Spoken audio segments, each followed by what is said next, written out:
स्वागत है सभी छोटे भाई बहन, आप सभी का तहे दिल से स्वागत है।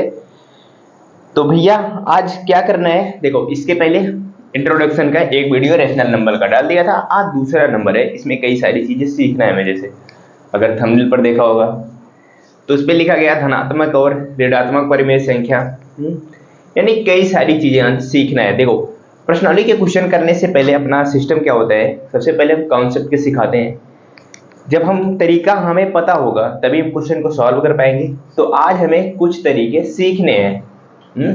हमें जब जानेंगे रेशनल नंबर क्या होता है, परिमेय संख्या क्या होती है, धनात्मक परिमेय संख्या क्या होती है, ऋणात्मक परिमेय संख्या क्या होती है, ये सारी चीजें जब हमें पता रहेंगी तभी तो हम क्वेश्चन कर पाएंगे कि नहीं।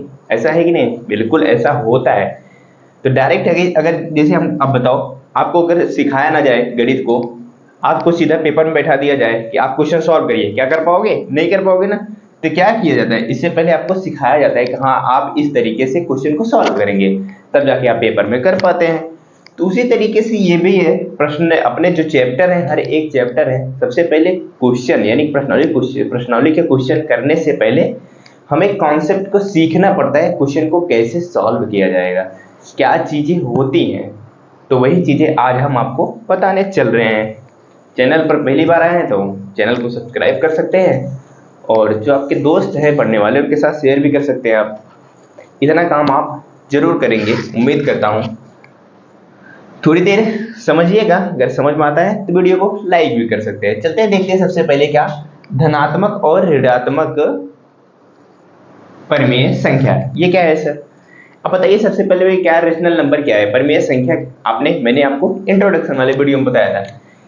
एग्जाम्पल के तौर पे बताइए, ऐसी संख्या आपको याद दिलाऊं अगर मैं, ऐसी संख्या यानी कि कोई भी संख्या जिसे हम P/Q के रूप में लिख सकते हैं उसी को कहते हैं रेशनल नंबर, परिमेय संख्या। अब क्या होती है ये सर, P/Q का मतलब यानी कि क्या, P/Q का मतलब होता है कोई भी संख्या हो बटे के रूप में लिखा हो, यानी कि 3/2। ये क्या है, एक परिमेय संख्या है। मैंने आपको बताया था ना, तो ये भी बताया था, एक बात और आपको बताया था, Q does not equal to zero भी बताया था, यानी कि नीचे आपका जीरो कभी नहीं होगा। परिमेय संख्या किसे कहते हैं, यानी कि जिस संख्या को भिन्न के रूप में लिखा जा सके। जैसे ये है हमारा 3/2, इसको क्या भिन्न के रूप में है, ये हमारा, ये एक क्या है, परिमेय संख्या है। तो मैं क्या सबसे पहले बता रहा हूँ, बस धनात्मक परिमेय संख्या के बारे में बात कर रहे हैं। चलिए, तो धनात्मक और ऋणात्मक ये तो परिमेय संख्या है ही। तो सबसे पहले धनात्मक, तो इसका मतलब 3/2। अब बताओ ये धनात्मक है ऋणात्मक है? स्वाभाविक सी बात है सर, इसके सामने कोई माइनस का चिन्ह है नहीं, ये तो धनात्मक परिमेय संख्या है। मैं कहूंगा जी बिल्कुल। तो इस तरीके से 5/6 और 7/8, कोई भी 9/10, ये सारी क्या है, ये सारी क्या है, धनात्मक परिमेय संख्या है।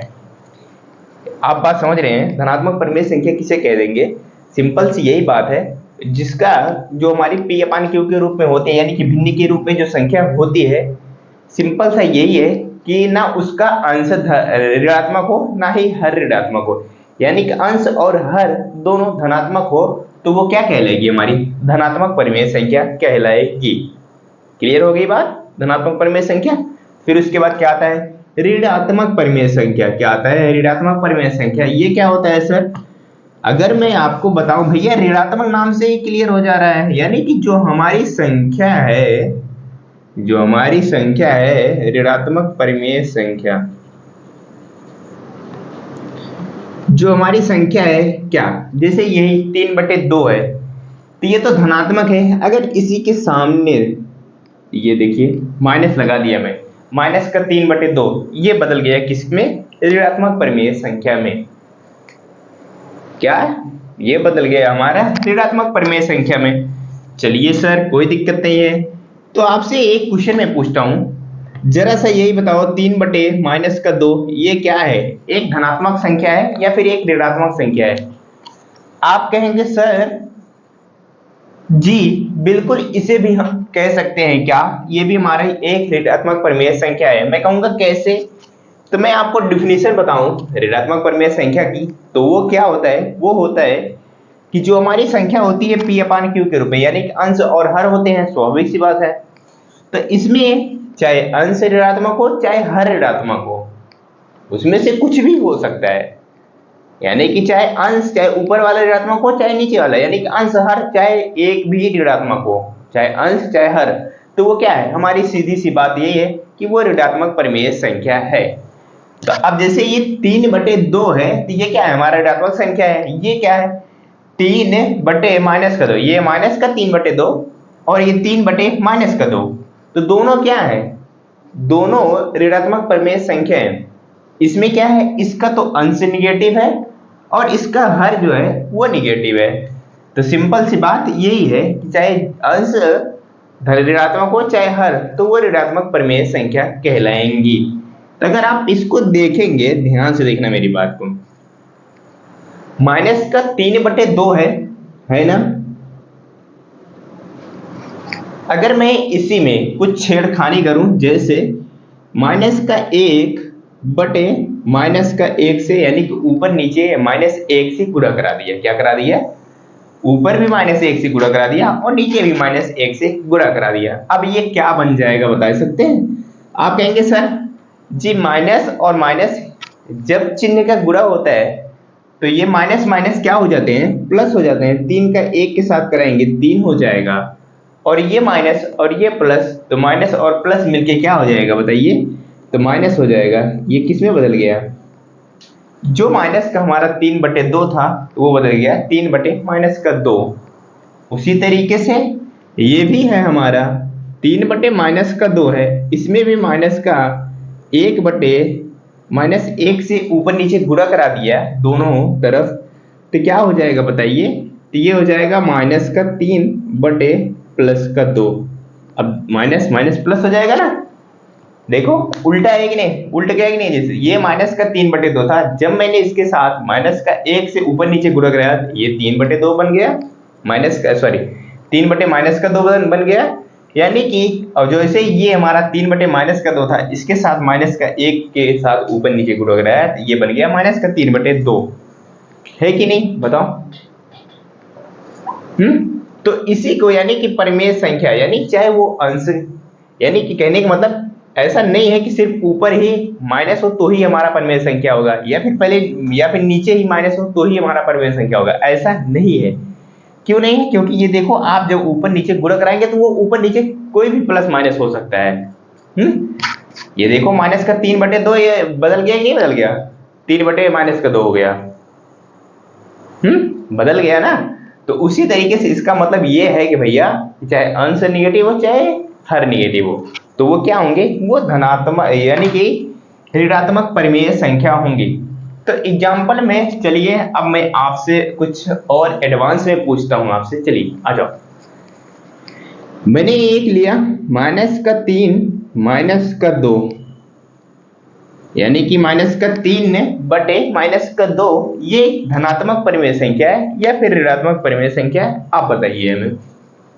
सबसे पहला क्वेश्चन आपसे यही है मेरा कि -3/-2 ये एक धनात्मक परिमेय संख्या है या फिर ऋणात्मक परिमेय संख्या है, आप बताओ।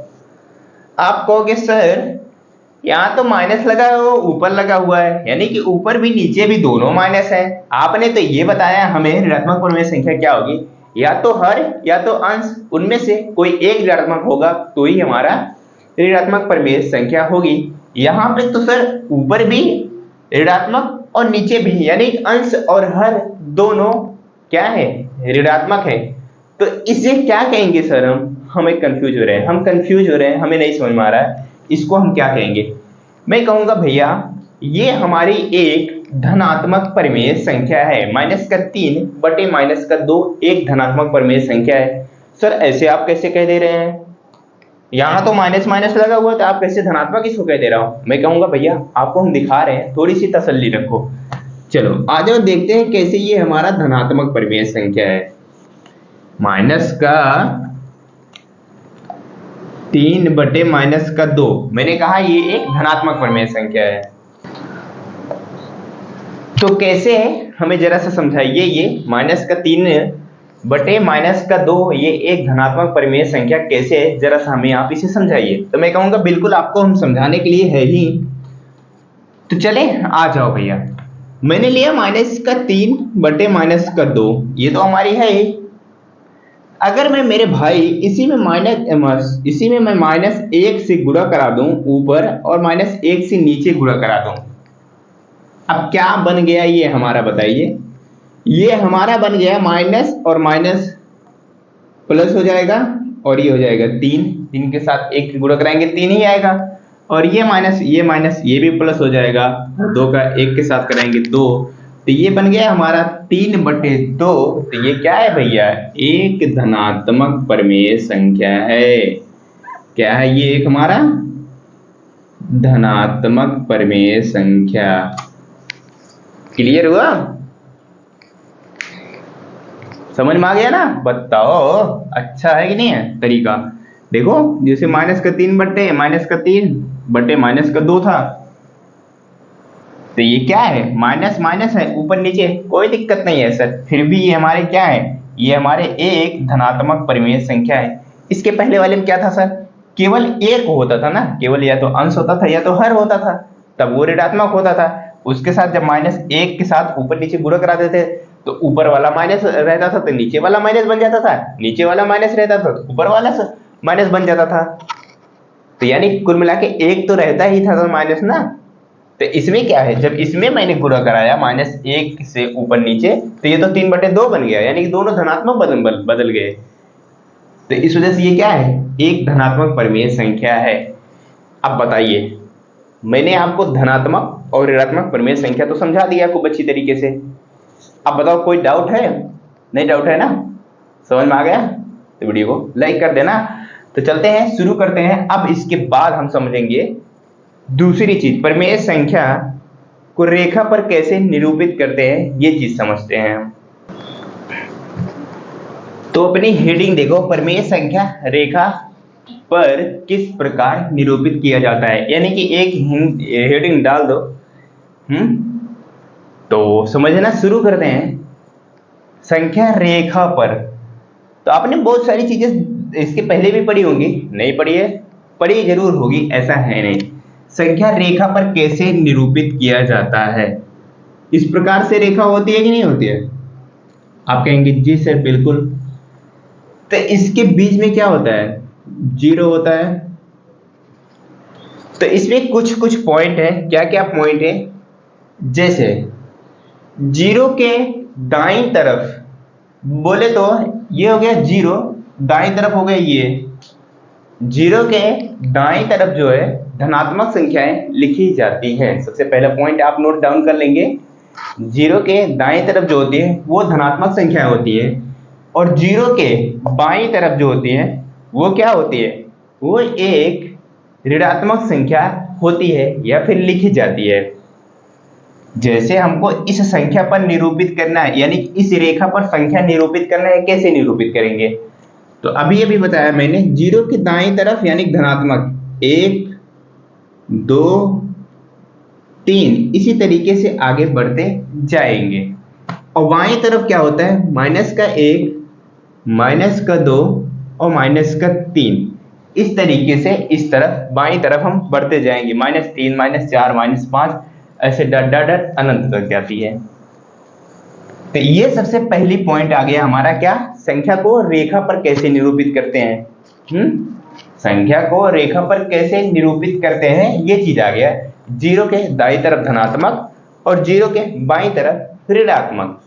सबसे पहला क्वेश्चन क्या आया। अब दूसरा, परिमेय संख्या को किस प्रकार निरूपित करते हैं इस रेखा पर, ये हमारा क्वेश्चन है। तो भैया बताओ, तो अगर मैं ले लूं 1/2 या फिर, हाँ चलिए ठीक है, 1/2 लिया मैंने। अब बताओ ये किस जगह पे आएगा, ये 0 के दाईं तरफ जाएगा या फिर 0 के बाईं तरफ जाएगा। आप कहेंगे सर ये हमारी एक धनात्मक परिमेय संख्या है, ये एक हमारी धनात्मक परिमेय संख्या है। तो अभी आपने बताया 0 के दाईं तरफ क्या होती है, धनात्मक संख्याएं लिखी जाएंगी, इसका मतलब ये 0 के दाईं तरफ आएगा। और दूसरी चीज मैं आपसे ये पूछा, मैंने पूछा आपसे 1/2 माइनस का 1/2 ये 0 की किस तरफ होगा। आप कहेंगे स्वाभाविक सी बात है सर, ये हमारी एक ऋणात्मक परिमेय संख्या है और क्या होता है 0, यानी कि 0 के बाईं तरफ जो है वो ऋणात्मक संख्याएं लिखी जाती हैं। तो ये एक बटे माइनस का 1/2 जो है हमारा 0 के बाईं तरफ होगा। अब रही बात कौन सी बात कि भैया ये दोनों होंगे कहाँ, किन के बीच में होंगे। सबसे बड़ी बात क्या है कि मान लीजिए कोई भी भिन्न आता है, हमको इसको संख्या के रूप में निरूपित करनी है, तो हमको ये पता होना चाहिए ना वो किन दो संख्याओं के बीच में होगा, किस जगह वो लिखा जाएगा संख्या। अब बताओ जैसे -1/2 है, कहाँ पे लिखे? 1/2 यहाँ पे लिखे, यहाँ पे लिखे, यहाँ पे लिखे, कहाँ पे लिखे? पता तो होना चाहिए ना हमें। जी बिल्कुल पता होना चाहिए। तो कैसे पता लगाएंगे? सबसे बड़ी बात तो यही है सर, हमें ये बताइए कि जैसे कोई भिन्न आ जाता है, हम कैसे उसको पता करेंगे कि ये किस जगह पे आएगा, किन दो संख्याओं के बीच में ये हमारा भिन्न है।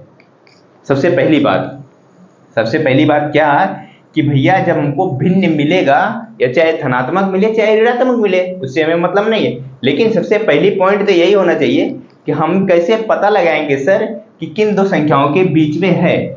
तो मैं तरीका बता रहा हूं, ध्यान से सुनो मेरी बात। सिंपल सा, कुछ भी नहीं करना, किन दो संख्याओं के बीच में है इसको पता करने के लिए आप संख्या उठाना, यानी जो संख्या है उसको पकड़ना। जैसे हमारी संख्या 1/2 है, क्या है 1/2 है, इसको क्या करना, आप जो अंश है हर से भाग देना अंश में, यानी कि भाग देना नीचे वाली संख्या के ऊपर में। अब 2 का भाग मैं 1 में दूंगा, ये तो जाना नहीं है, तो मैं क्या करूंगा, मैं दशमलव बढ़ाऊंगा। दशमलव लिखने से पहले मैं 0 बढ़ा सकता हूं, दशमलव, या फिर नहीं बढ़ा सकते, उससे कोई फर्क नहीं पड़ता हमारा। मैंने 1 दशमलव बढ़ाया, फिर उस पर क्या बन जाएगा हमारा, वो 10 बन जाएगा। तो आगे आएगा, इसको जब मैं भाग दूंगा तो 0.5 हो जाएगा। 1/2 में मैं जब मैं 2 से 1 में भाग दूंगा तो वो आएगा 0.5। ये क्या है 0.5? ये मेरे भाई 0 से तो बड़ा है। क्या है? 0 से तो बड़ा है ना? जी सर बिल्कुल बड़ा है, लेकिन 1 से छोटा है। क्या है? 0 से बड़ा है लेकिन 1 से छोटा है। कौन? ये भैया जो हमारा 0.5 है, ये क्या है? ये हमारा सिंपल से ना, देखो देखने में लग रही ना, ये भैया हमारा 0.5 है, 0 से बड़ा है, लेकिन 0.5 यानी कि 0 से तो बड़ा है और 1 से छोटा है कि नहीं है? जी बिल्कुल सर। तो ये किसके किन दो संख्याओं के बीच में आएगा? सिंपल सी बात यही है, ये भैया 0 और 1 के बीच में आएगा। ये हमारा 1/2 क्या आएगा? ये हमारा आएगा 1/2। 0 और a, देखो 0 से तो बड़ा है, 1 से छोटा है, इसका मतलब कहीं ना कहीं इनके बीच में तो ही होगा। तो इनके बीच में जब होगा 0 और 1 के बीच में होगा 1/2, यहां पे होगा हमारा 1/2। उसी तरीके से ये भी है, निगेटिव वाला भी है, माइनस का 1/2 है, तो ये क्या होगा, माइनस का 0.5 होगा जब भाग देंगे आप। तो ये क्या है बताओ? ये तो हमारा 0 से बड़ा है और -1 से छोटा है। 0 से तो बड़ा है, -1 से छोटा है, तो ये कहां पे आएगा? इसका मतलब ये भी हमारा बीच में आएगा, माइनस का 1/2। अब बताओ कोई कंफ्यूजन है? इस तरीके से आप निकाल सकते हो कि नहीं निकाल सकते हो, कौन सी संख्या किसके बीच में आएगी, कौन सा फ्रैक्शन वैल्यू, यानी कौन सी भिन्न संख्या रेखा पर कहां पे निरूपित होगी? निकाल सकते हो कि नहीं निकाल सकते? बिल्कुल निकाल सकते हो। चलिए अब नेक्स्ट एग्जांपल लेता हूं मैं, 3/2। आप बताइए ये किन दो संख्याओं के बीच में आएगी। और दूसरा लेता हूं मैं -3/2। ये एक ऋणात्मक लिया और दूसरी वाली धनात्मक संख्या ली, दो संख्याएं मैंने लिया। अब मैंने आपसे पूछा भैया ये 3/2 किन दो संख्याओं के बीच में आएगी, तो सर मैं निकालता हूं। आपने अभी अभी बताया कैसे निकालेंगे। सबसे पहला काम करेंगे क्या, अंश में हर से भाग देंगे, देखेंगे कितना आ रहा है। अंश में जब हर से भाग देंगे, 2 से 3 में भाग देंगे तो 2 × 2, फिर बचेगा 1, तो भाग जाएगा नहीं, दशमलव बढ़ा के 10 बना देंगे, 2 × 5 = 10, यानी कि 1.5 आ गया सर। इसका मतलब ये 1.5 क्या है? ये भैया 1 से तो बड़ा है, 1 से तो बड़ा है, लेकिन क्या है 2 से छोटा है। ये 1 और 2 के बीच में है। ये 1.5 का मतलब क्या है, 1 से तो बड़ा है, यानी कि 1 से ज्यादा है कि नहीं है, 0.5 और हो गया, ऐड हो गया, तो 1 से तो बड़ा है लेकिन 2 से छोटा है। तो इसका मतलब 3/2 कहाँ पे आएगा बताइए, 3/2 1 और 2 के बीच में आएगा। कहाँ पे आएगा, 1 और 2 के बीच में आएगा 3/2। उसी तरीका से ये भी है, ये भी क्या आ जाएगा, माइनस का 1.5 आ जाएगा जब इसको भाग देंगे हम। तो ये किसके बीच में आएगा बताइए, -1 से तो बड़ा और -2 से छोटा है। इसका मतलब ये यहाँ पे आएगा क्या मेरे भाई, -3/2। हो गई बात क्लियर, बताओ। अब तो पता कर सकते हो ना, अगर हमको कोई भी जैसे परिमेय संख्या है उसको संख्या यानी कि संख्या रेखा पर निरूपित करना है, आपको दे दिया 2-4 भिन्न दे दिया, आपको 2-4 फ्रैक्शन वैल्यू आपको दे दिया, तो आप इस तरीके से आप उसको रेखा पर निरूपित कर सकते हो या फिर नहीं कर सकते, बताइए। कर सकते हो ना, समझ में आ रही है एक बात कि नहीं आ रही है, बताओ। उम्मीद करता हूं आप सबसे पहले फ्रैक्शन वैल्यू के क्या करेंगे, उसको चेक करेंगे कि वो किन दो संख्याओं के बीच में आ रही है, क्या वो किन दो संख्याओं के बीच में आ रही है। जैसे अभी जैसे बढ़ते जाएंगे हम 5/2, अब ये किन दो संख्याओं के बीच में आ रही है कैसे पता चलेगा, सिंपल सी बात है, भाग देंगे, 2 दूना 4, बचा कितना, 1 बचा 2 पंचे 10, ये 2 से ज्यादा है और 3 से कम है, तो ये 2 और 3 के बीच में आ रही है ना, 2 और 3 के बीच में आ रही है, इसका मतलब ये कहां पे है हमारा, 5/2 किसके बीच में, 2 और 3 के बीच में आएगा। बताइए कोई डाउट है। तो और एक चीज है, जैसे क्या आप देखेंगे ध्यान से मेरी बात, जैसे ये मैंने लिया 1/2 1/2, सॉरी माइनस का 1/2 प्लस का 1/2, ये क्या है, 0 से दाईं तरफ और बाईं तरफ दोनों समान दूरी पे है, यानी कि देखो ये जैसे हमारा 0 है, 0 से 1/2 जितनी दूरी पे दाएं तरफ जितना दूर पे है 1/2, उतनी ही 0 से बाईं तरफ भी माइनस का 1/2 है। दूसरी प्रकार 3/2, 0 से जितनी दूर, ध्यान देना, 0 से जितनी दूर दाईं तरफ है ये 3/2, उतनी ही दूर ये क्या है, 0 से माइनस का 3/2, उतनी ही दूर ये क्या है, माइनस का 3/2 ही है, यानी कि 0 से समदूरस्थ है, यानी कि कहने मतलब यानी कि समान दूरी पर है, सिंपल सी बात यही है। जैसे 3/2 है, जितनी दूरी इधर रहेगी यानी 0 से जितनी दूर पे ये रहेगा उतनी ही दूर पे माइनस वाला भी रहेगा, माइनस का 3/2। जैसे अभी 5/2, 5/2 क्या है, 2 और 3 के बीच में, यानी कि 0 से जितनी दूर पे 5/2 है दाईं तरफ, उतनी ही बाईं तरफ जो है माइनस का 5/2 ही रहेगा, उतनी ही दूरी पर ही रहेगा। तो बताओ, दो कॉन्सेप्ट क्लियर हुआ, धनात्मक संख्या ऋणात्मक संख्या हो गया। उसके बाद किसी भी परिमेय संख्या को आप रेखा पर कैसे निरूपित करेंगे ये चीज क्लियर हुआ।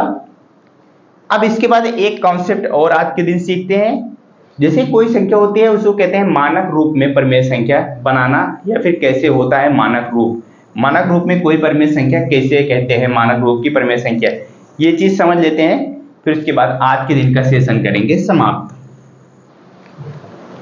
चलिए आ जाओ देखते हैं अब मानक रूप में परिमेय संख्या क्या होती हैं, इन्हें भी हम समझते हैं किसे कहते हैं।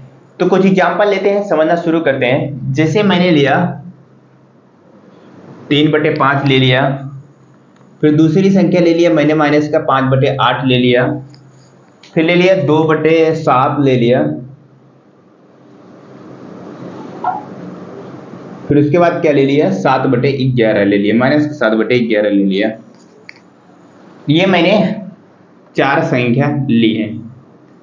अब मानक परिमेय संख्या क्या है, मानक परिमेय संख्या कैसे है, क्या है, कैसे जानेंगे हम कि ये हमारा मानक परिमेय संख्या है। सबसे पहली बात एक चीज कैसे जानेंगे सर हम, मानक परिमेय संख्या क्या है, आप ध्यान सुनना मेरी बात। मानक परिमेय संख्या ऐसी किसे कहेंगे, मानक परिमेय संख्या को उसका सबसे पहला काम होगा कॉमन फैक्टर ढूंढना है, यानी कि कॉमन फैक्टर का मतलब क्या होता है सर, कि जैसे हम एग्जांपल में लें 2/4, इसका कॉमन फैक्टर क्या है? इसका कॉमन फैक्टर 2 है, यानी कि कॉमन फैक्टर 2 है, इसका मतलब क्या है कि 2 से ऊपर नीचे हमारा कट जाएगा। और मानक परिमेय संख्या वो संख्या होंगी जिसका कॉमन फैक्टर 1 होगा। क्या कहा मेरी बात मेरी समझ में आ गई? मानक परिमेय संख्या वो होंगी, कौन सी होंगी? जिसका कॉमन फैक्टर 1 होगा। सीधा सा मतलब हो सकता है, आप इसे ये से भी कह सकते हैं कि जो हमारा परिमेय संख्या होगी P/Q के रूप में लिखी होगी, वो किसी दूसरी संख्या से नहीं कटेगी सिवाय 1 से। अब एग्जांपल में देख लो, 5/8 है, ये क्या 5/8 किसी भी संख्या से कट रही है? 5/8 बताओ किसी से भी संख्या से कट रही है? 2/7 किसी भी संख्या से कट रही है? नहीं कट रही है। 7/11 ये किसी संख्या से कट रही है? जी सर, बिल्कुल नहीं कट रही है। तो इसका कॉमन फैक्टर क्या है सर? कॉमन फैक्टर क्या है? इसका कॉमन फैक्टर जो है 1 है। तो मानक परिमेय संख्या वही है, क्या है? जो हमारा भिन्न होगा या फिर जो हमारी परिमेय संख्या होगी उसका कॉमन फैक्टर 1 होगा, यानी कि वो किसी दूसरी संख्या से न कटे सिवाय 1 से, तो उसी को कहेंगे मानक परिमेय संख्या। अब ये 2/4 है, इसका कॉमन फैक्टर क्या था? 2 था। तो ये क्या है? 2/4 एक हमारा, मेरे भाई ये एक मानक परिमेय संख्या नहीं है। कोई डाउट है? और दूसरी चीज इसमें क्या है? दूसरी चीज ये भी जानने वाली बात है, क्या है सर? कि भैया इसका अंश जो होगा वो ऋणात्मक हो सकता है। मेरी बात ध्यान सुना, अंश मतलब यानी कि ऊपर वाली संख्या ऋणात्मक हो सकती है लेकिन नीचे वाली संख्या ऋणात्मक नहीं होगी। अगर वो ऋणात्मक है तो वो मानक परिमेय संख्या नहीं कहलाएगी। ऊपर हमारी माइनस हो सकता है, जैसे यहाँ पे माइनस का 5/8 है, ये है एक हमारा मानक परिमेय संख्या, लेकिन अगर गलती से ये माइनस अगर नीचे आ जाता तो ये मानक परिमेय संख्या नहीं होगी। अब ये बताओ 7/11 ये भी हमारा वही है। तो इसका मतलब सीधा सीधा यही है, मानक परिमेय संख्या का सीधा सा मतलब यही है, उसका कॉमन फैक्टर 1 होना चाहिए, यानी कि वो किसी दूसरी संख्या से नहीं कटनी चाहिए। वो किसी दूसरी संख्या से नहीं कटनी चाहिए सिवाय 1 से। वो अगर 1 से कटेगी, यानी कि बताओ, अब इनमें से कोई भी एग्जाम्पल आप उठा के देख लो, कोई भी एग्जाम्पल उठा के देखो, क्या ये किसी को और संख्या से कट रही है? किसी संख्या से भाग जा रहा है 3/5 में? नहीं जा रहा है ना। अभी जैसे मैं कहूँ 3/6, 3/6 ये क्या है? एक हमारा मानक परिमेय संख्या है? आप कहेंगे नहीं है। इसका कॉमन फैक्टर क्या है? इसका कॉमन फैक्टर क्या है? 3 है। 3 से मैं काट दूंगा इसको, 3 करना 3, 3 दूनी 6, इसका कॉमन फैक्टर 3 है। तो इस वजह से ये क्या है? मानक परिमेय संख्या नहीं कहलाएगी हमारी। तो अब क्या है? मानक रूप में परिमेय संख्या को बदला भी जा सकता है। मानक रूप में परिमेय संख्या बदला जा सकता है। जैसे मैं लिया 45, माइनस का 45/30 लिया। अब इसको क्या करना है? मानक रूप में व्यक्त करना है। अब मानक रूप में व्यक्त करना है, ये तो हमें सीधा सा देखने से ही पता चल गया, ये मानक रूप में संख्या नहीं है। अब इसके मानक रूप में अगर इसको हमको व्यक्त करना पड़ेगा, कैसे व्यक्त होगा बताइए? तो सिंपल सा उठाना है, इसके फैक्टर जो होंगे उसी से काट करना शुरू करना है। अब इसके फैक्टर कौन से हैं? आप देखेंगे इसको, ये तो हमारा 5 से भी कट जा रहा है, एक कॉमन फैक्टर तो ये हो गया। और आप इसको देखेंगे 3 से भी, 5 4 9 और नीचे भी 3 है, यानी कि संख्या का योग करने पर जो 3 से डिविजिबल होता है तो संख्या हमारी 3 से कटेगी। इसका मतलब इसका कॉमन फैक्टर 2 आ रहा है। 3 और 5 दो कॉमन फैक्टर आ रहे हैं, तो दोनों कॉमन फैक्टर से इसको काट देते हैं। सबसे पहले किससे काटूंगा? छोटी संख्या से काटेंगे। 3 से मैं काटूंगा, 3 से काटूंगा, 3 1 3, 3 5 15 बटे 3 1 3, बच गया क्या? 0। तो हो गया माइनस का 15/10। दूसरा कॉमन फैक्टर क्या निकाला था सर? दूसरा कॉमन फैक्टर था हमारा 5। 5 से भी कट रहा है। अब 5 से काटूंगा, 5 3 15, माइनस का 3, 5 दूनी 10, ये बन गया हमारा माइनस का 3/2। तो अब बताओ, ये माइनस का 45/30 को जब मैंने इसको कॉमन फैक्टर से काटा, जो इसका कॉमन फैक्टर था वो था 3 और 5, उससे जब मैंने काटा तो ये बन गया हमारा माइनस का 3/2। तो अब बताओ इसका कॉमन फैक्टर क्या है? इसका कॉमन फैक्टर 1 आ गया, और ये तो हमारी दूसरी किसी संख्या से कटनी नहीं है। अब तो नहीं कटेगा ना, तो ये क्या बदल गया है, ये जो हमारा 40 माइनस का 45/30 था वो हमारा बदल गया किसमें, मानक रूप में बदल गई। इस तरीके से आप किसी भी परिमेय संख्या को, अगर वो क्वेश्चन कहता है, हमारे प्रश्नावली में तो आएगा ही क्वेश्चन पूछता है हमको कि मानक रूप में बदलिए, तो सबसे पहला काम क्या होगा, उसका फैक्टर उठाएंगे, फैक्टर ढूंढेंगे, फैक्टर ढूंढने के बाद उस फैक्टर से काटेंगे, जब तक, कब तक काटेंगे, जब तक उसका कॉमन फैक्टर 1 ना आ जाए। जैसे ये देखो 45/30 था, तो मैंने इसको 2 बार काटा, 2 बार काटने के बाद इसका कॉमन फैक्टर 1 जब आ गया तो वही क्या हो गया, मानक रूप में बदल गया। अब तो कोई डाउट नहीं है ना, आज 3 चीजें सीखी है मैंने, धनात्मक, ऋणात्मक, फिर संख्या रेखा पर कैसे निरूपित करेंगे परिमेय संख्या, फिर मानक रूप में कैसे किसी परिमेय संख्या को बदलेंगे, और मानक रूप में क्या होती है संख्याएं। इतनी चीजें सीखी, समझ में आ गया। उम्मीद करता हूं मेरे भाई आपको जरूर समझ में आया है, अगर नहीं समझ में आया दोबारा से पीछे करके आप देख सकते हैं। तो इसी प्रकार से जितने भी चैप्टर में पढ़ाया हूं सबका प्लेलिस्ट बना हुआ है, आप वहां से जाके देख कर कंप्लीट कर सकते हैं। तो मिलते हैं आपसे नेक्स्ट वीडियो में। अभी भी इसमें कॉन्सेप्ट बाकी है क्या मेरे भाई, अभी भी इस चैप्टर में कॉन्सेप्ट बाकी हैं, वो सीखने के बाद ही हम प्रश्नावली के क्वेश्चन करेंगे। तो इसके बाद क्या है, परिमेय संख्याओं की तुलना पढ़ना है हमें, 2 परिमेय संख्याओं के बीच में परिमेय संख्या भी पढ़नी है हमें। हाँ, इतनी चीजें पढ़ने के बाद तब जाके हम प्रश्नावली का क्वेश्चन करना शुरू करेंगे। तो मिलते हैं नेक्स्ट वीडियो में, तब तक के लिए बाय बाय। चैनल पर नए हो चैनल को सब्सक्राइब कर लीजिएगा। मिलते हैं, बाय बाय।